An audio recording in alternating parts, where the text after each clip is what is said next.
Hey guys, it's April. Welcome to our third module of our world history class. In this module, we are going to learn about a topic that is not going to be very fun or enjoyable, but will hopefully be interesting and enlightening. We are going to learn about genocide. Probably the most famous genocide that you are aware of or have heard of before is the Holocaust.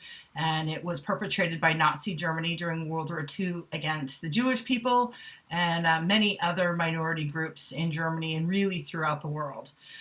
So genocide is actually one of my favorite topics to teach. I know that sounds a little bit strange, but I have a personal connection to genocide. So I want to show you guys a picture. This is a picture of my great-grandparents. That's Ernst and Gilda Obermeyer. This was their wedding photo, taken in 1929 in Seattle, Washington.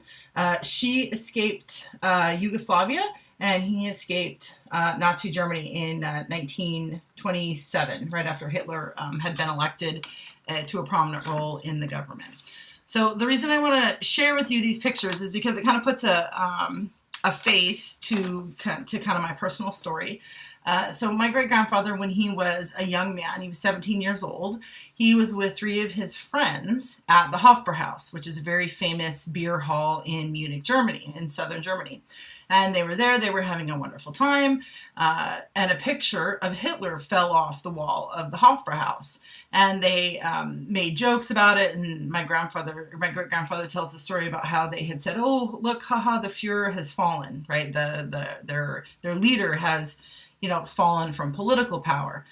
So they had a good joke about it, and my great-grandfather says he went up to use the restroom, and when he came back, all three of his friends were gone.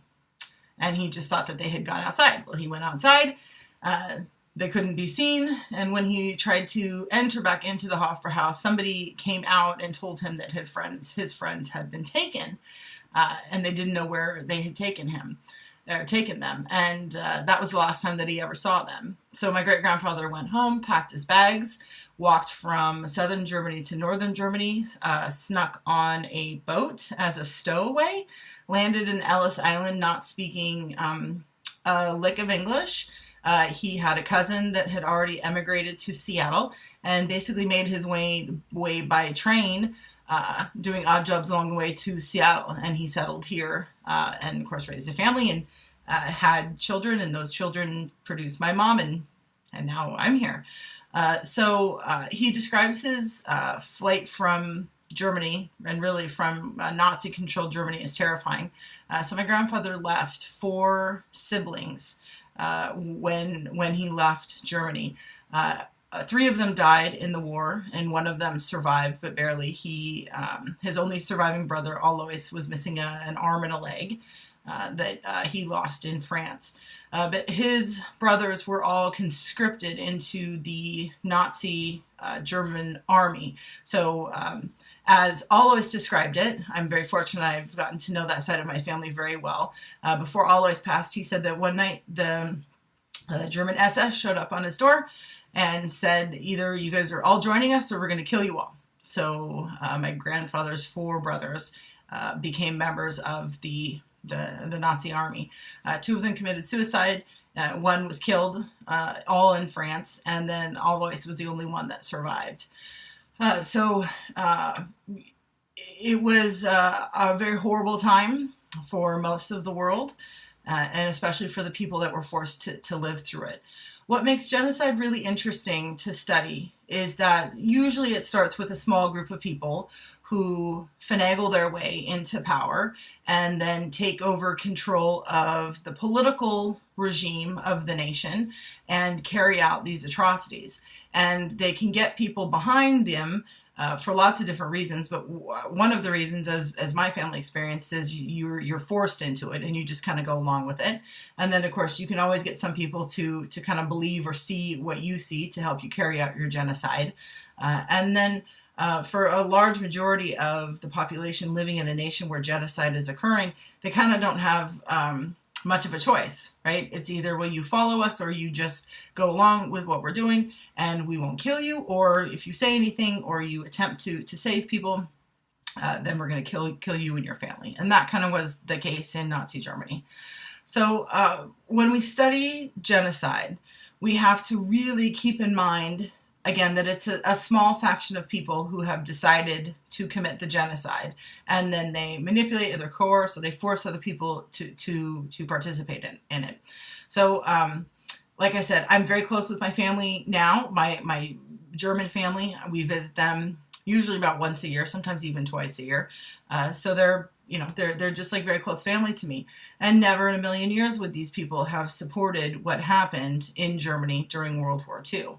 So we have to be very careful about how we talk about people who participated or who were alive during a genocide. The German people and the German nation today does not represent in any way, sense, or form the German nation that was controlled by the Nazis during World War II and the lead up to World War II.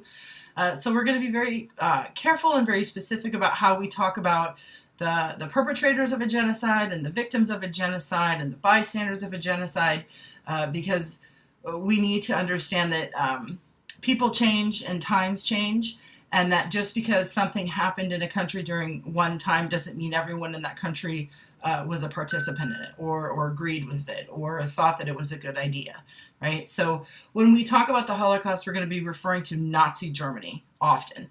And that Nazi Germany refers to the people who were, members of the Nazi Party who helped commit or helped carry out these atrocities. And as we study other genocides, I think you're going to notice that the people in power at the time really kind of shaped the government, and those governments become known by different names, right? So I will never refer to the German government during the genocide. It's always going to be Nazi Germany, and that just lets us know that we are talking about the Nazi Party who was in control of Germany at the time. So just some semantics, right? And just always to keep in mind, right? We can't necessarily understand why everybody went along with it at the time that genocide was committed. But our only goal is just to better understand what happened and how it happened and why it happened, and then what we can do to prevent these atrocities from ever happening again. In human history. So one of the tools that we're going to use to study genocide this semester is this book, and it's called I Learned a New Word Today, Genocide. And you guys can kind of see this title makes the word genocide, right? I think it's an acronym or a acrostic. I can't quite remember, but this book is phenomenal. It's written for young adult readers, and the book covers all of these different genocides that have occurred throughout human history. So we're going to learn about the German genocide or the Holocaust. We're going to learn about Rwanda, Bosnia, Cambodia, Sudan, and Armenia. Cambodia is also a personal connection for me. We had a very close family friend who was from Cambodia and escaped the genocide and the killing fields with him and his wife and his youngest son, and came to the United States and ended up working for my family. So our stories and our personal connections to him are very deep and very meaningful. So as we kind of go throughout this unit, I'm going to be sharing stories of people or stories from people that I know who have survived genocide, who have escaped genocide, and I'll continue just to share some personal stories from my understanding of it as well. Okay, so I hope that we all get something out of this unit. Like I said, it's going to be really difficult. It's going to be really hard to see some of the things that we're going to see and to read and to listen and to learn about what we're going to learn about. But it's so important that we know that these things can happen in history. They have happened in history. They are real. And if we want to try to make genocide truly a thing of the past, we need to learn to recognize it, and we need to learn how to voice our opinions and how to help those people being impacted by genocide. Okay? Well, I'm really looking forward to it, and I hope you are too. Thanks, guys.